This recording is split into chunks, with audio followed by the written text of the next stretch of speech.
ሰላም ለእናንተ ይሁን ወገኖች፣ እንደምን አላችሁ? እንደሚሰማ ተስፋ አደርጋለሁ። ኮምፒውተር ነው ተጠቀመው በደንብ ይሰማል። ወንድማችን እንዳለው ማስተምንበት ርዕሰ ጉዳይ መንፈስ ቅዱስና ጸሎት ለወንጌል ተልእኮ በሐዋርያት ሥራ ውስጥ ነው። ወንድማችንም እንዳነበበው በርናባስ እንዳነበበው የመነሻ ጥቅሴ የሐዋርያት ሥራ ምዕራፍ 4 ቁጥር 31 ነው። እሱ እንደገና ደግሜ ላንብበው። ከጸለዩም በኋላ ተሰብስበው የነበሩበት ስፍራ ተናወጠ፣ በሁሉም መንፈስ ቅዱስ ሞላባቸው፣ የእግዚአብሔርን ቃል በግልጥ ተናገሩ ይላል።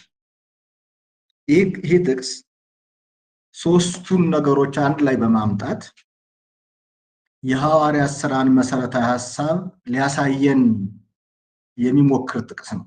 ትረካ ነው፣ ግን በትረካ ውስጥ በዋናነት ሉቃስ ለሶስቱ ነገሮች የተለየ ትኩረት ይሰጣል እና ሶስቱን አዋህዶ ነው የሚያስበው፣ አንድ ላይ ነው የሚያስባቸው። በተለይ ይሄ ደግሞ በግልጥ የታየበት ቦታ ይሄ የሐዋርያት ሥራ ምዕራፍ 4:31 ነው።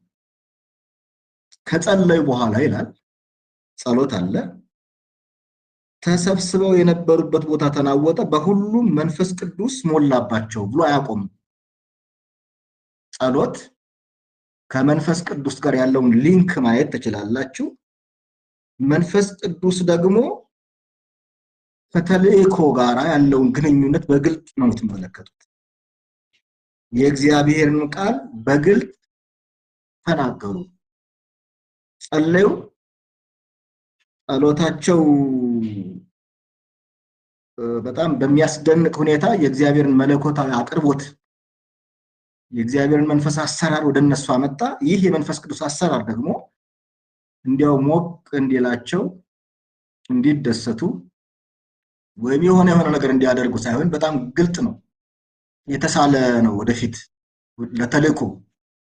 ስለዚህ ለዚህ ነው የእግዚአብሔርን ቃል በግልጥ ተናገሩ ብሎ የሚነግረንና ይህ እንደመነሻ አድርገን ካነሳን የሐዋርያት ሥራን አትሊስት የተወሰኑትን ክፍሎች ከምዕራፍ 1 ጀምረን ለማየት እንሞክራለን። የተወሰኑ መሰረታዊ ጽንሰ ሐሳቦችን በማንሳት የማነሳው ሐሳብ ጸሎት፣ መንፈስ ቅዱስ፣ ጸሎትና ተልእኮ እንዴት ተዋህደው እንደሚሄዱ ይህ የመጀመሪያው ቤተክርስቲያን እንደ ሞዴል አድርገን የምንቆጥራት ቤተክርስቲያን ኢቭን በተሐድሶ ዘመን የተነሱት እነ ማርቲን ሉተር አንድ መፈክር ነበራቸው።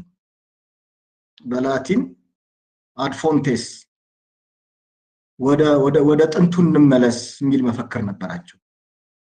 ወደ ጥንቱ እንመለስ ብለው ሲናገሩ የጥንቱ እምነት ማለታቸው ነው። የመጽሐፍ ቅዱሱ ክርስትና ወደ ጥንቱ እምነት፣ ወደ ጥንቱ ልምምድ እንመለስ የሚል ቪዥን ይዘው ስለተነሱ ነበረ አውሮፓን ያናወጡት፣ በአውሮፓ ለውጥ ያመጡት። በአውሮፓ ብቻ ሳይቆም በዓለም አቀፍ ደረጃ አስደናቂ በሆነ ሁኔታ ለውጥ ማምጣት የቻሉት ወደ ጥንቱ እንመለስ በሚል በጣም ጤናማ የሆነ አተያይ ነው። በጣም ጤናማ የሆነ አመለካከት። እኛም ዛሬ ላይ ቆመን ወደ ጥንቱ እንመለስ ብለን ብናስብ ወደ ሐዋርያት ሥራ መመለስ፣ የጥንቷን ቤተክርስቲያን ልምምድ፣ የጥንቷን ቤተክርስቲያን አመለካከት፣ የጥንቷን ቤተክርስቲያን እምነት፣ የጥንቷን ቤተክርስቲያን አኳኋን ማጥናት ይኖርብናል። ለዚህ ደግሞ በጣም የሚረዳን የሐዋርያት ሥራ ነው። አሁን እንዳልኳችሁ ያነሳኋቸው እነዚህ ምናልባትም በዘመናችን በእኔ እምነት አትሊስት ጸሎትም የመንፈስ ቅዱስ አሰራርም ተልእኮም በጣም አብረው ተዋህደው ውበት ባለው መልኩ ልክ በሐዋርያት ሥራ ውስጥ እንደተገለጠው ተግባራዊ እየተደረጉ ነው የሚል እምነት የለኝም። የእናንተን ምዘና፣ የእናንተን ግምገማ እናንተ መውሰድ ትችላላችሁ። ተማሪ ነኝ እኔ፣ የእግዚአብሔር ተማሪ ነኝ፣ የእግዚአብሔር ቃል ተማሪ ነኝ። ግን እሱን እማራለሁ፣ እሱን እረዳለሁ። ለዛ ነው የሐዋርያት ሥራን ከዚህ አንጻር ማየት ብንችል የበለጠ ልንታጠቅ እንችላለን የሚል እምነት አለኝ። መንፈስ ቅዱስና ጸሎት ለተልእኮ በሐዋርያት ሥራ የሚለው ሐሳብ ለማየት አንድ የመጀመሪያ መሰረታዊ ነገር ላንሳ። አንደኛ ሁል ጊዜም ጸሎት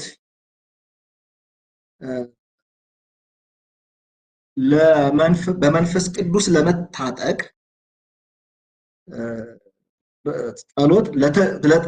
ጸሎት ለተልእኮ በመንፈስ ቅዱስ ለመታጠቅ ቀዳሚውን ቦታ ይይዛል። ቅደም ተከተሉን ስናየው ጸሎት አለ፣ ከዛ በመንፈስ ቅዱስ ኃይል መታጠቅ አለ፣ ከዛ ደግሞ ተልእኮ አለ ማለት ነው። ስለዚህ እንደ ጀርባ አጥንት ሆኖ ከኋላ ያለው በመንፈስ ቅዱስ መታጠቅን የሚያመጣ በመንፈስ ቅዱስ መታጠቅ ደግሞ እንዲሁ ለብላሽ ሳይሆን ለተልእኮ መሆኑን የምናየው የመጀመሪያው ነጥብ ነው። ስለዚህ ቀዳሚ ሆኖ ታገኙታላችሁ። በመንፈስ ቅዱስ መታጠቅን እና ለተልእኮ መዘጋጀትን ስናስብ ጸሎት ቀዳሚውን ቦታ ይዞ እናገኛለን። ይህንን ለማየት እስኪ አስቀድመን የሐዋርያት ሥራ ምዕራፍ 1 ከ1 እስከ 11 ለማየት እንሞክር። እነዚህ ቁጥሮች 11 ቁጥሮች ናቸው። በጣም የምናውቀው ነው። የወንጌሉንና የሐዋርያት ሥራን ለማገናኘት ብሪጅ ሆኖ የሚያገለግል ቁጥር ነው፣ ወይም የምዕራፍ መግቢያ ነው። ምክንያቱም ጌታ ኢየሱስ ክርስቶስ ከሙታን ከተነሳ በኋላ በምድር ላይ ለ40 ቀን እየታያቸው በነበረበት ጊዜ ያደረገውን የሰራውንና የተናገረውን ነገር የሚነግረን ስለሆነ ሊመጣ ያለው ወደፊቱንና የነበረውን የሚያገናኝ ድልድይ ወይም ደግሞ በኢየሱስ ክርስቶስ ዘመን የነበረውን ሁኔታና ከኢየሱስ ክርስቶስ ዘመን በኋላ በቤተክርስቲያን የሚደረገውን ነገር ብሪጅ በማድረግ የሚያገለግል መሰረታዊ ነገር ነው። በዚህ ክፍል ጌታ ኢየሱስ ክርስቶስ ለ3 ዓመት ተኩል ያስተማረውን ትምህርት ሰማራይዝ ያደረገበት ቦታ ነው። ሰመሪ እኔ በስጦታ አስተማሪ ነኝ ብያምናለሁ። አንዱ አስተማሪዎች የሚሰሩት ስራ ከጌታ የተማርኩት ነገር ነው። ሆኖ የጠቅላላ አድርጎ ሰማራይዝ አድርጎ ወደሚቀጥለው ምዕራፍ መሄድ ነው። ስለዚህ የ3 ዓመቱ ተኩሉን ትምህርት ጌታ ኢየሱስ በ11 ቁጥሮች ተጠቅልለዋል። እሱ ብቻ ሳይሆን አጠቃላይ ክርስትናን ደግሞ ኢንትሮዲዩስ ያደርጋል፣ እንደ መግቢያ ሆኖ ያገለግላል። ያልኳችሁ አጠቃላይ ክርስትናን ነው ያልኩት። የአጠቃላይ የክርስትና መሰረታዊ ጽንሰ ሐሳቦች እዚህ ጋር ተቀምጠዋል። ሲያስተምር የኖረውን ትምህርትም ጠቅልሎታል። 4 መሰረታዊ ነገሮችን ነው የሚያነሳው ይህን ክፍል ስናይ። አንደኛ የእግዚአብሔር መንግስት ይላል አይደል? እንደምትመለከቱት ቁጥር 3 ላይ እንመልከት። በእርግጥ ከቁጥር 2 ከላይ ከፍል መጀመር እንችላለን። ቴዎፍሎስ ሆይ ኢየሱስ የመረጣቸውን ሐዋርያትን በመንፈስ ቅዱስ ካዘዛቸው በኋላ እስካረገበት ቀን ድረስ ያደርገውና ያስተምረው ዘንድ የጀመረውን መጀመሪያ ነገር ጻፍኩ። ደግሞ 40 ቀን እየታያቸው። ለምንድን ነው 40 ቀን የቆየው ጌታ ኢየሱስ ከሙታን ከተነሳ በኋላ? በጣም የሚገርም ነው። የዝሙት ልማድ አይደለም። ሞት መጣ፣ ሐዋርያቶችን መረጠ፣ አስተማረ፣ ተሰቀለ፣ ሞቶ ተቀብሮ ተነሳ። ለምን ወዲያው አልሄደም? 40 ቀን እየታያቸው ስለ እግዚአብሔር መንግስት ነገር እየነገራቸው። እንደምታውቁት የወንጌላት አንዱ መሰረታዊ ትምህርት ወይም በወንጌል ላይ የተገለጠው መሰረታዊ ትምህርት የእግዚአብሔር መንግስት ጉዳይ ነበር። መጥምቁ ዮሐንስ የእግዚአብሔር መንግስት ቀርባለች ንስሐ ግቡ አለ። ጌታ ኢየሱስም ዘሴም ነገር ተናግሮ አገልግሎቱን ጀመረ። ስለዚህ በዘመኑ ሁሉ ስለ እግዚአብሔር መንግስት ሲያወራ ሲተገብር ትምህርቱ የእግዚአብሔር መንግስት ነበረ። ጸሎቱ የእግዚአብሔር መንግስት ማዕከል ያደረገ ነበረ። ፈውሱ የእግዚአብሔር መንግስት በመካከላቸው እንደሆነች ማሳየትን ዓላማ ያደረገ ነበረ። እሱን ሲያደርግ ነው የኖረው። እዚህ ጋር አሁንም በትንሳኤው ቅድመ ትንሳኤው ማለት ድህረ ትንሳኤው በቅድመ እርገቱ ጊዜ በ40 ቀን ውስጥ ያደረገው ነገር የእግዚአብሔር መንግስት ነገር እየነገራቸው ይላል። ሁለተኛው ጽንሰ ሐሳብ ከነርሱ ጋር አብሮ በኢየሩሳሌም ከፍሎ የነገራቸው በብዙ ማስረጃ ከሕማማቱ በኋላ ሕያው ሆኖ ለነርሱ ራሱን አሳያቸው ይላል። ሁለተኛው መሰረታዊ ነገር ያደረገው ነገር ጌታ ኢየሱስ ክርስቶስ ሕያው መሆኑን፣ ሞትን ድል አድርጎ መነሳቱን፣ ትንሣኤውን አሳያቸው። ክርስትና አንደኛ ምንድነው ካላችሁኝ ስለ እግዚአብሔር መንግስት ነው።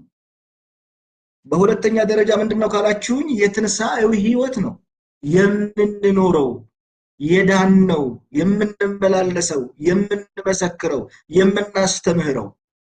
በእርግጥ ከእግዚአብሔር መንግስት ጋር በጣም የተገናኘ ቢሆንም የትንሣኤው ጉዳይ ነው። ይሄንን ያሳያቸው በማስረጃ እርግጠኛ ሁኑ።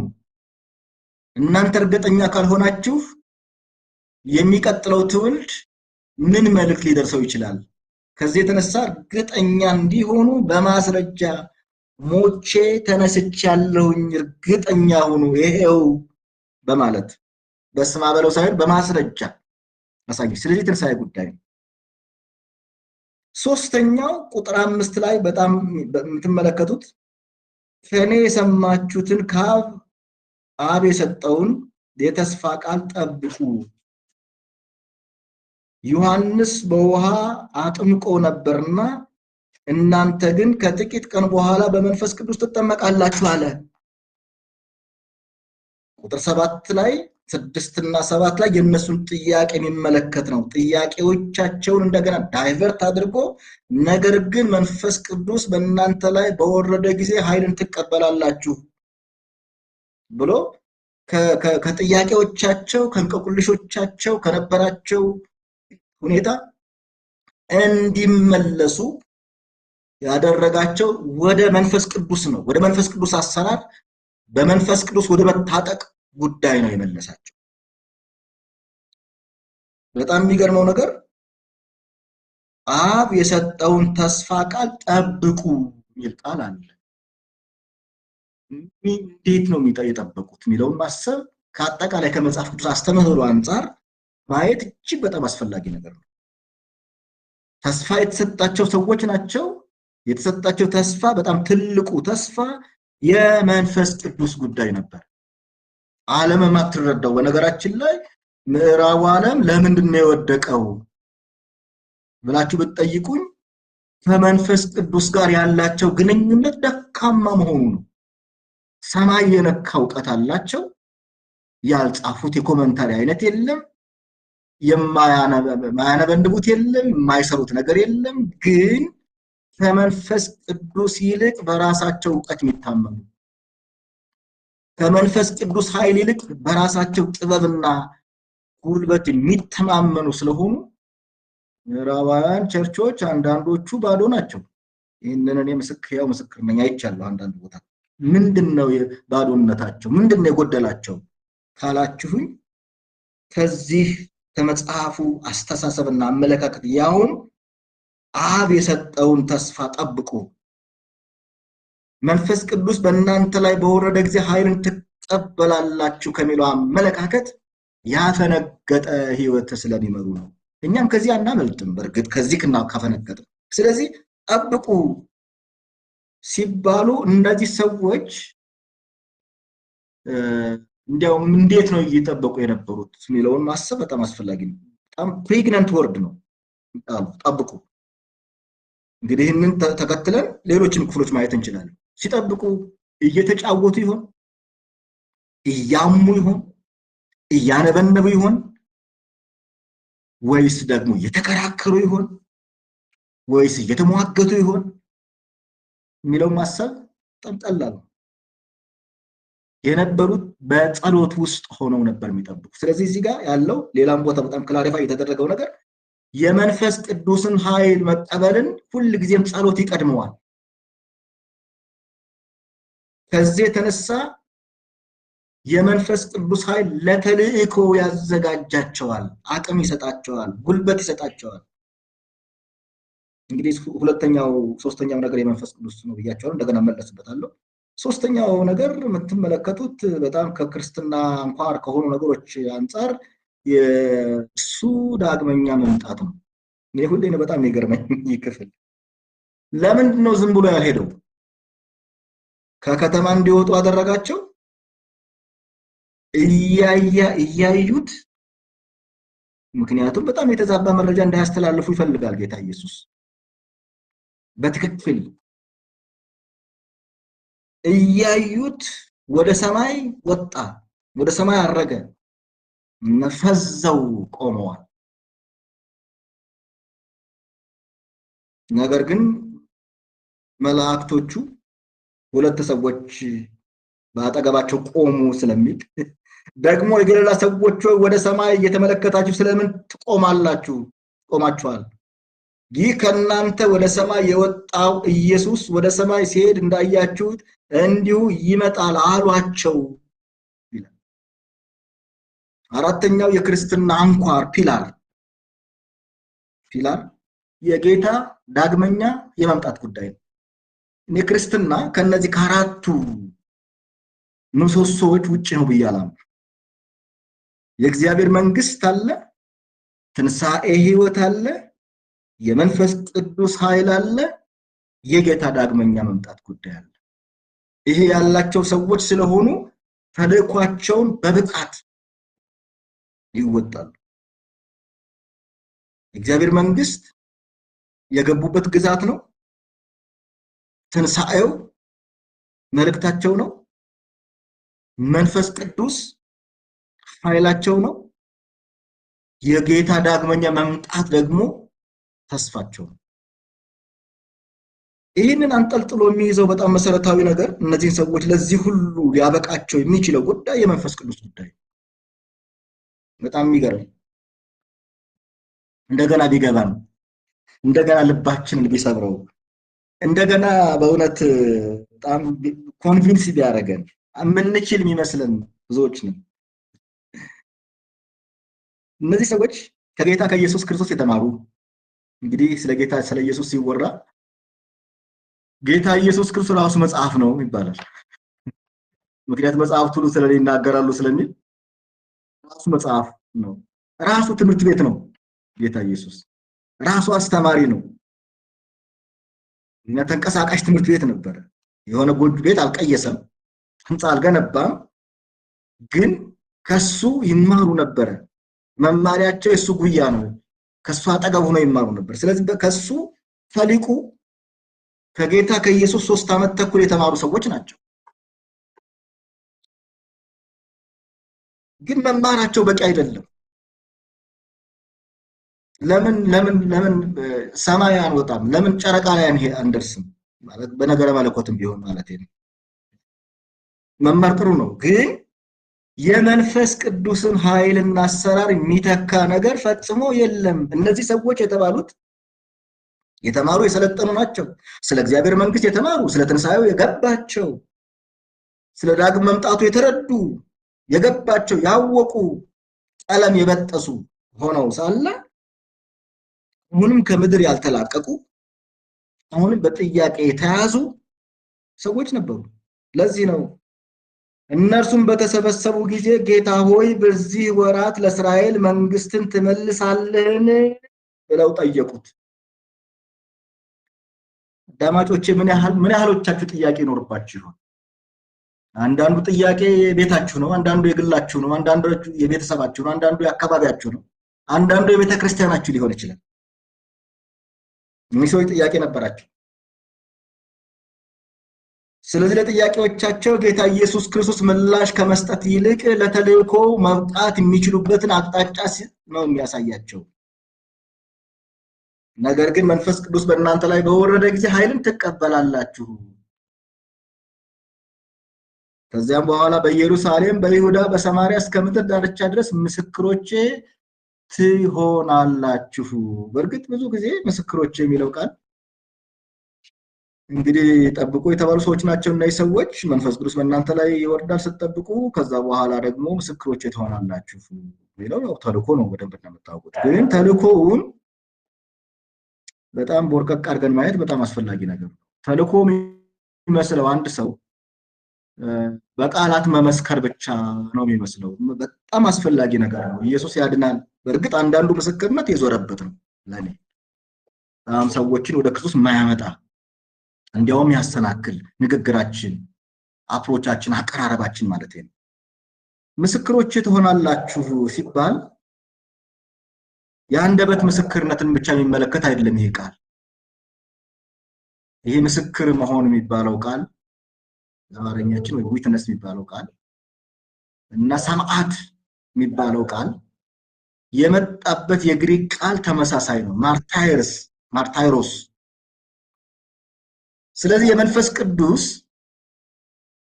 ኃይል እነዚህ ሰዎች ስለ ኢየሱስ በአንደበታቸው ብቻ እንዲናገሩ ሳይሆን የሚያደርጋቸው ከዛ ባለፈ ለኢየሱስ መስዋዕት እስኪሆኑ ድረስ ሊያደርጋቸው የሚችል ሰማዕት እስኪሆኑለት ድረስ የሚያበቃ። አንዳንድ ጊዜ እንደዚህ ብዬ አውቃለሁ። የእናንተን ምልከታ እናንተ መስጠት ትችላላችሁ። መንፈስ ቅዱስን ለመጣበት ዓላማ ሳይሆን ላልመጣበት ዓላማ ስንጠቀምበት እንገኛለን። ቸርች ውስጥ እንዳደገ ሰው ቸርች ውስጥም ሲያገለግል እንደው የተወሰነ ጊዜ እንዳገለገለ ሰው በእርግጥ እያገለገልኩ ነው። አሁንም የመንፈስ ቅዱስን መሞላት፣ የመንፈስ ቅዱስን መጠመቅ፣ በመንፈስ ቅዱስ መታጠቅን ከተልእኮ አንጻር ብዙ ጊዜ አንረዳውም። የመነቃቃት ኮንፈረንስ ይባላል ብዙ ጊዜ። ምንድነው መነቃቃት? ወዴት ነው የምንነቃቀው? ለምንድነው የምንነቃቀው የሚለው መጠየቅ በጣም አስፈላጊ ነገር ነው። መንፈስ ቅዱስ ለምንድነው የሚመጣው? ለምንድነው የሚያስታጥቀኝ? ለምንድነው የሚያበቃኝ? ለምንድነው የሚቆጣጠረኝ? ለምንድነው የሚገዛኝ? ለተልእኮ ነው። ጌታ ኢየሱስ ክርስቶስ እዚህ ምድር ላይ ይመላለስ በነበረበት ጊዜ መብሌስ እንዳለው ማለት ነው የላከኝን ፈቃድ ማድረግ ነው። ሳምራዊት ሴት ጋር ይነጋገር በነበረበት ጊዜ ደቀ መዛሙርቱ በጠየቁት ጊዜ ይህንን ያለ የኔ መብል ብላ ባሉት ጊዜ የኔ መብል የላከኝን። ስለዚህ ጌታ ኢየሱስ ለተልእኮ ለዛ እንደኖረ ሁሉ መንፈስ ቅዱስም ሲመጣ ለተልእኮ ነው። እንግዲህ ባክቶር ኦሪጂናል ካነሳን ወደ ጥንቱ እንመለስ ብለን የምናስብ ከሆነ እንደው ወደተኛ ለውጥ በህይወታችንን በአጥቢያችንን በአካባቢያችን ይምጣ ብለን ታሰብን ወደ ጥንቱ ነው መመለስ ያለብን። ወደ ጥንቱ ስንመለስ መንፈስ ቅዱስን ለተልእኮ መጠቀም የሚለው ማሰብ በጣም አስፈላጊ ነገር ነው። ምስክሮች ትሆናላችሁ። በጣም የሚገርመው በኢየሩሳሌም እንትኑ ራሱ በጣም ውበት ያለው ነው እንደምታውቁት። የኛ ኢየሩሳሌም የት ይሆን? የኛ ዶሜን ልክ ሁሌ የምንረዳው እኔ ያቤት የጸለየውን ጸሎት ነው። አቤቱ መባረክን ባርከኝ አገሬንም አስፋው እንዳለ ማለት ነው። አገሬ ብሎ ሲናገር ያቤት የተጽኖ ወሰኑን የሚመለከት ነው እና የተጽኖ ወሰኔን አስፋልኝ ማለቱ ነው እንጂ ጂኦግራፊካል ቴሪቶሪ አይደለም። ዝም ብሎ የተጽኖ ወሰኑ የኛም በመንፈስ ቅዱስ ኃይል በታጠቅን ልክ አገልግሎታችን የሚጀምረው ከኛ ኢየሩሳሌም ነው። ከኛ ቅርብ ከኛ መነሻ ሊሆን ይችላል። አሁን ካለንበት ሊሆን ይችላል። አሁን ከምንንቀሳቀስበት አካባቢ ሊሆን ይችላል። አሁን ከምናገለግለው አገልግሎት ቴሪቶሪ ሊሆን ይችላል። አስታውሳለሁ እኔ ያገለገልኩበትን ጊዜ አንድ ሰው ሳገለግል አስታውሳለሁ። ሁለት ሰው ለኔ በርግጥ አሁንም አንድም ሰው ሁለትም ሰው 10ም ሰው 20ም ሰው 500ም ሰው 5000ም ሰው ዘሴም ነው የሰጠነን። ያንን ታምነን ስናገለግል የተጽኖ ወሰናችንን እግዚአብሔር እያሰፋው ሄደ። ስለዚህ በመንፈስ ቅዱስ ኃይል ታጥቀው በኢየሩሳሌም ምስክር ይሆናሉ። ግን ቀጥሎ ደግሞ በይሁዳ እንደምታውቁት የይሁዳ ዋና ከተማ ናት ኢየሩሳሌም። ከዛ ሰማሪያ በአሕዛብና በአይሁድ መካከል እንደ ብሪጅ ሆኖ የሚያገለግል ነው። እንግዲህ አሕዛብና አይሁድ ውህድ ናቸው ተብሎ ነው የሚታሰቡት። በይሁዳ በሰማርያ እስከ ምድር ዳርቻ በጣም የአሕዛብን ወርልድ የሚመለከት ነው። ሰፊ ነው።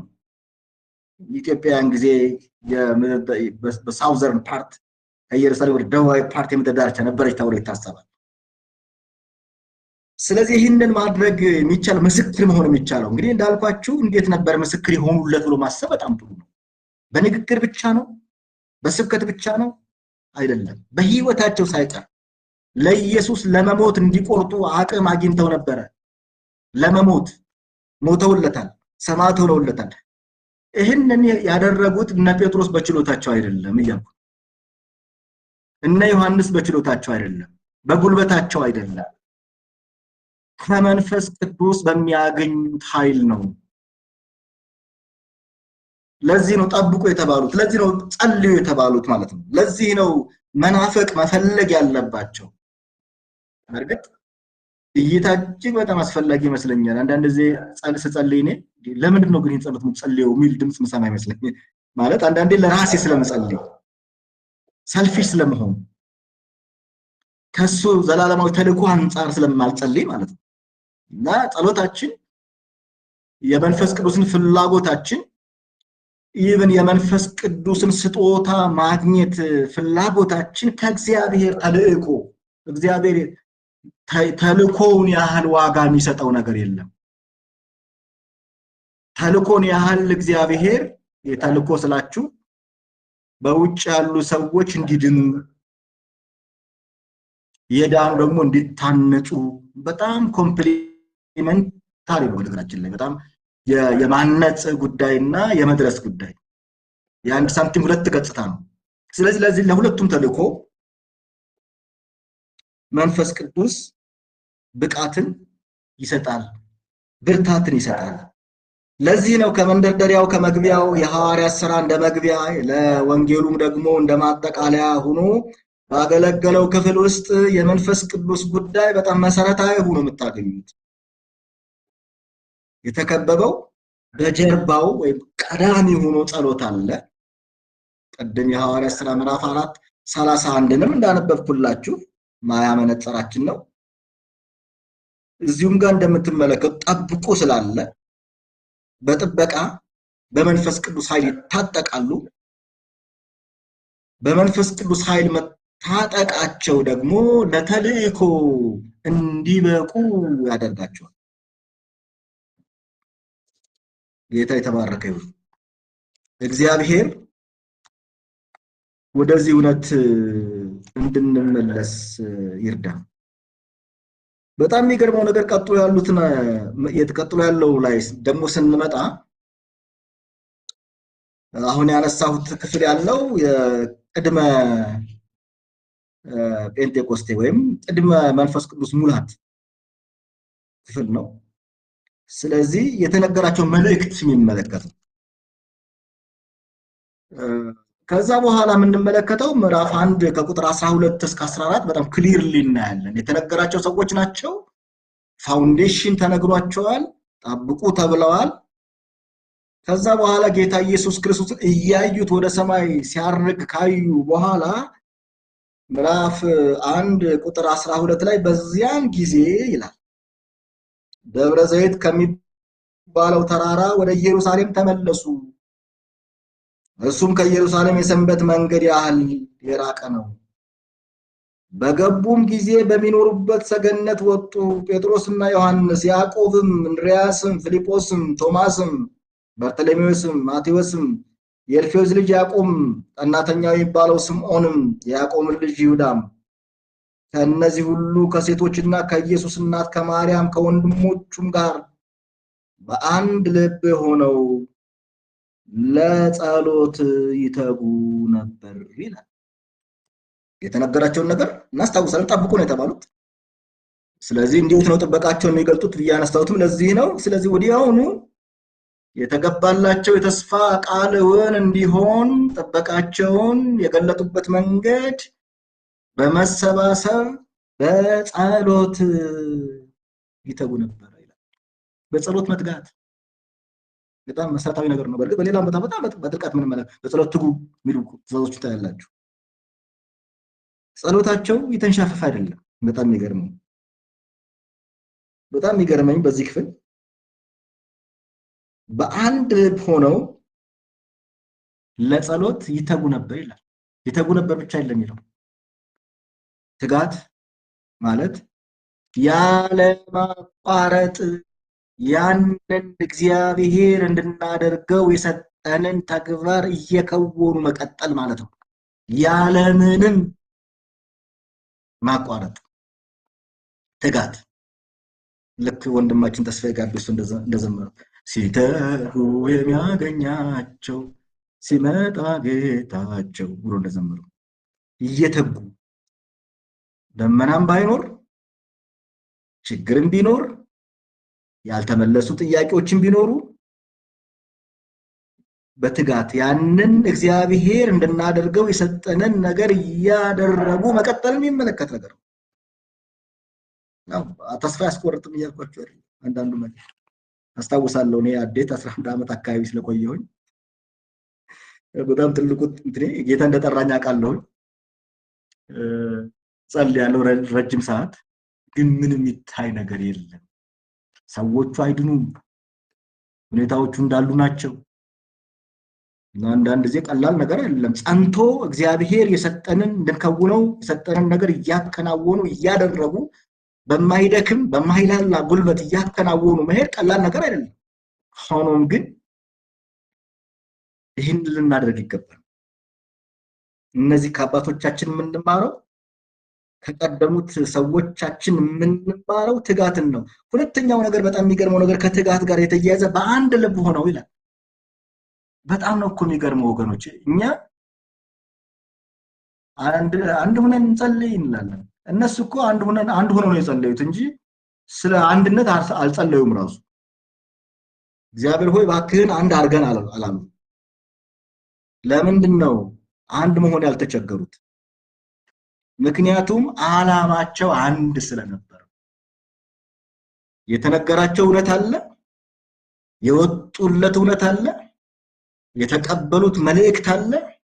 ሁላቸውም በእኩል ነው ሼር ያደረጉት። ከዚህ የተነሳ አስተሳሰባቸው አመለካከታቸው አንድ ስለነበረ ወደ አንድ አቅጣጫ መፍሰስ አልከበዳቸው።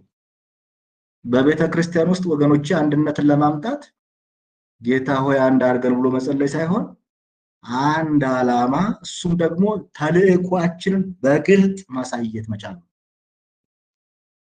ተልእኮ የትም ምንም አይነት ሰዎች ይሁኑ ተልእኮአችን ተመሳሳይ ከሆነ ተልእኮአችን ከጌታ የተቀበልነው ከሆነ ሁላችንም ያለን ኢቭን መንፈሳዊ ስጦታ የተለያየ ቢሆንም እንኳን ተልእኮአችን አንድ ስለሆነ አንድ ልብ ይኖረናል። አንድ ዓላማ ስለሚኖር እነዚህ ሰዎች ግልጥ ነው ተልእኮአቸው። ተልእኮአቸው ምንድነው ካላችሁ ምስክር መሆን አይደለም፣ ለመኖር ለመሞት የቆረጡ ናቸው ለተልእኮአቸው። እነዚህ ሰዎች ማርታይርስ ለመሆን ምስክሮቼ ትሆናላችሁ የተባሉ ሰዎች ናቸው። ምስክር ለመሆን የቆረጡ ናቸው። ምስክር ለመሆን በቆረጡ ስብስቦች መካከል መለያየት የለም። የግል ኢንተረስት ሲገን፣ የግል ፍላጎት ሲሰለጥን መለያየት በሽበሽ ነው። እስቲ ሪቫይዝ እናድርገው አንዳንዱ ነገሮቻችን፣ ዙሪያችንን ቃኝ፣ አጥቢያችንን፣ ህብረታችንን እንቃኝ። ተልእኮአችን አንድ ቢሆን ፍላጎታችን አንድ ነው የሚሆነው፣ ናፍቆታችን አንድ ነው የሚሆነው፣ ረሃባችን አንድ ነው የሚሆነው። አስታውሳለሁ ከጥቂት ወንድሞች ጋር እህቶች ጋር ስንጸልይ ጥቂት ነን፣ ግን በጣም ተመሳሳይ ዓላማ ስላለን ይመስለኛል በጣም የሚነድ ህይወት ነበር፣ የተቀጣጠለ። ጌታ ወደዛ ይመልሰን። ስለዚህ እነዚህ ሰዎች የሚተጉ ሰዎች ነበሩ። እንግዲህ ዝግጅታቸውን የገለጡበት መንገድ በትጋት ነው የገለጡት። በጸሎት በመትጋት በአንድ ልብ ሆነው በመጸለይ ነው የገለጡት። ከዛም በኋላ የሚገርመው ነገር አገልጋዮችን በሚመርጡበት ሁኔታ ውስጥ የጎደለ በሚያሟሉበት ሁኔታ ውስጥ አትሊስት የሐዋርያ ሥራ ምዕራፍ 1 ከቁጥር 15 እስከ 26 ባለው ክፍል ውስጥ ይሁዳ የተወው ቦታ ነበረ። አንዳንድ ሰዎች ለምንድን ነው እነዚህ ሐዋርያት ስለጎደለው ሰው 12 ቁጥር ለመሙላት የተጨነቁት ይላሉ። ኮንቴክስቱን ለመረዳት በጣም ስለሚከብድ ሊሆን ይችላል። የ12ቱ ሐዋርያት ምስጢር በዋናነት እስራኤልን የ12ቱ ነገዶች ምሳሌ ስለሆነች እስራኤልን የማደስ ምልክቶች ናቸው። የእስራኤል ተሐድሶ ጊዜ፣ የእስራኤል የመሲሁ የመምጣት ጊዜ፣ የእስራኤል የመዳን ጊዜ እውን መሆኑን ለማሳየት ምልክቶች ናቸው እነዚህ ሰዎች። ከዚህ የተነሳ የትንሣኤው ምስክር የሚሆን 12ኛ ሰው ያስፈልጋቸው ነበርና 12ኛ በይሁዳ ምትክ 12ኛ ሰው ለመምረጥ አሁንም ያደረጉት ነገር የመንፈስ ቅዱስ አመራር በህይወታቸው እንዲገለጥ ጸሎትን ቀዳሚ ቦታ ሲሰጡት ነው የምንመለከተው። እኔ በጣም የገረመኝ እና የደነቀኝ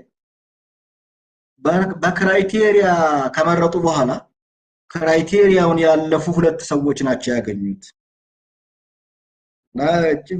ክሊር በሆነ ክራይቴሪያውን ያለፉ ሁለት ሰዎች ባገኙ ጊዜ ከሁለቱ አንዱን ለመምረጥ ሲቸገሩ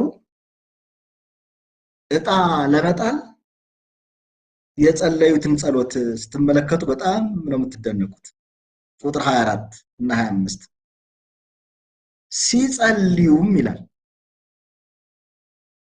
የሁሉ የምታውቅ አንተ ጌታ ሆይ ይሁዳ ወደ ገዛ ራሱ ስፍራ ይሄድ ዘንድ በተዋት በዚህች አገልግሎትና ሐዋርያነት ስፍራን እንዲቀበል የመረጥኸውን ከነዚህ ከሁለቱ አንዱን ሹመው አሉ። በጣም ተጣጣሉላቸው። እጣውም ለማቲያስ ወደቀና ከ11 ሐዋርያት ጋራ ተቆጠረ ይላል። ለጸሎት የሰጡትን ስፍራ እንመልከት ወገኖች። ጸሎት መንፈስ ቅዱስ በህይወታቸው እንዲሰራ መንፈስ ቅዱስ የፈለገውን ፍላጎቱን መሻቱን በህይወታቸው በጉባኤያቸው እንዲሰራ አይነተኛ ቁልፍ መሳሪያ ሆኖ ነው የሚያገለግለው። ለኛም ይሄ ስራው በጣም ያስፈልገናል። የመንፈስ ቅዱስ አሰራር፣ የመንፈስ ቅዱስ ኃይል፣ የመንፈስ ቅዱስ ጉልበት። ምናልባት የሚቀጥለውን ነጥብ ሌላ ጊዜ ባነሳ የሚሻል ይመስለኛል ከጊዜያችን አንፃር። በጣም ትንሽ ነጥብ ነው ያነሳሁት። ስለዚህ ዋናው ነገር መሰረታዊ ነገር የመንፈስ ቅዱስ ኃይል መታጠቅ ለተልእኮ እውን የሚሆነው ጸሎት በሚባል ድንቅ የእግዚአብሔር ስጦታ ነው። ጸሎታችን ውበት ያለው ይሆናል። ጸሎታችን አቅጣጫ ያለው ይሆናል። ጸሎታችን የእግዚአብሔርን መለኮታዊ አቅርቦት ወደ ህይወታችን ያመጣል። የእግዚአብሔርን አሰራር፣ የእግዚአብሔርን አደራረግ። ይህ የእግዚአብሔር አሰራር፣ የእግዚአብሔር አደራረግ ደግሞ እኛ ኢንተርቴን የምናደርግበት አይደለም ወገኖች። ለኛ ፍላጎት፣ ለኛ መሻት ሳይሆን ለተልእኮው ነው። የጠፉ እንዲድኑ፣ የዳኑ እንዲታነጹ እግዚአብሔር ወደዚህ እውነት ያምጣን። እግዚአብሔር ይርዳን። እግዚአብሔር በመንፈሱ ኃይል ያስታጥቀን። እግዚአብሔር በመንፈሱ ኃይል በዙሪያችን የከበበውን ጨለማ ጥሰን በጨለማ ውስጥ ያሉ ሰዎችን ወደ ብርሃን የምናመጣ ሰዎች ያድርገን። ጌታ ይባርካችሁ።